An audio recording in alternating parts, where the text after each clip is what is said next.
Hello, welcome back to another video. Today we're going to be looking at the First Doctor sets from Battles in Time.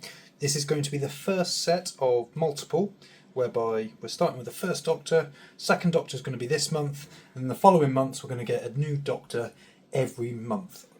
I think each time is going to be 15 cards per set, so from what I've seen from the videos, this one, for example, is going to say 1 to 15 on the bottom here, starting with 1.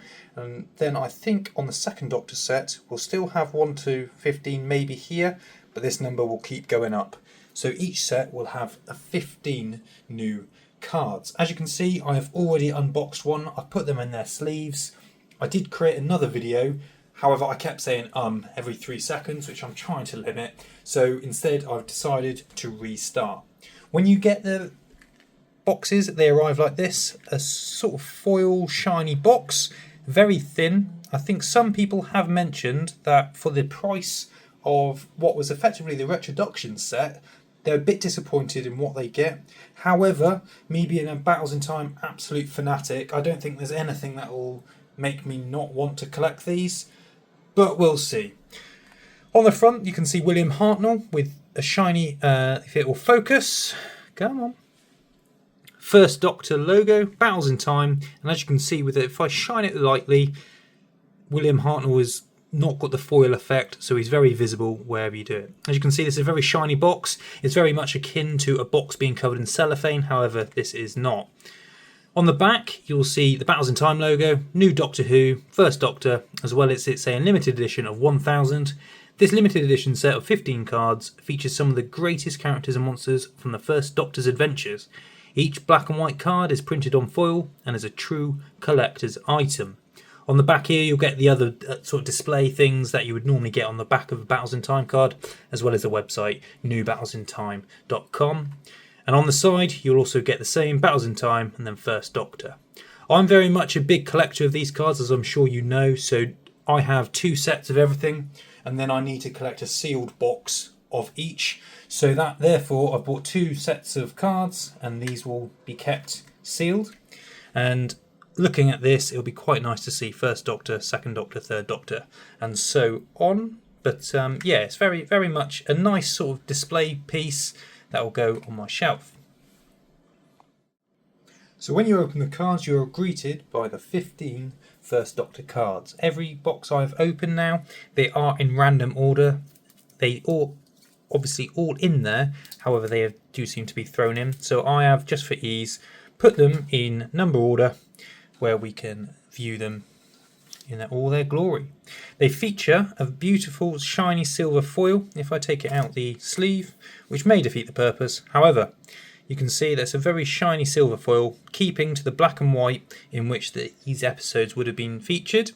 The foil itself does not cover the title, the stats, and the information, etc. So if I shine it into the light, as you can see there, most of it is still visible.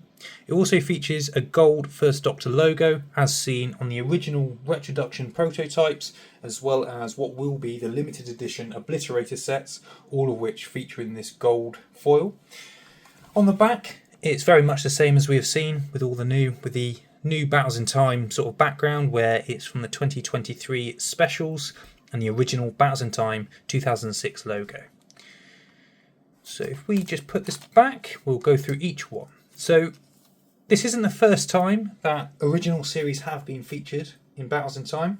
They were originally featured on the Ultimate Monsters set, which came out in 2008, I believe. It was the second to last set and featured many monsters, villains, and companions from all of the Doctor's adventures before the 2006 revival series. And it's very nice to see that they're revisiting it with each one of these. So the first card is the First Doctor. Then we go to the TARDIS, which boosts all ratings to 9900, which is very much in keeping with the TARDIS, as I'm sure you remember. The Exterminator Ultra Rare TARDIS does exactly the same. Then we have Ian Chesterton, Barbara Wright, Susan Foreman, Skyro City Dalek, the Daleks Invading Earth, Daleks Execution Squad, Cybermen invading Snowcap base, Zarbi, Koquillion, the Monoids,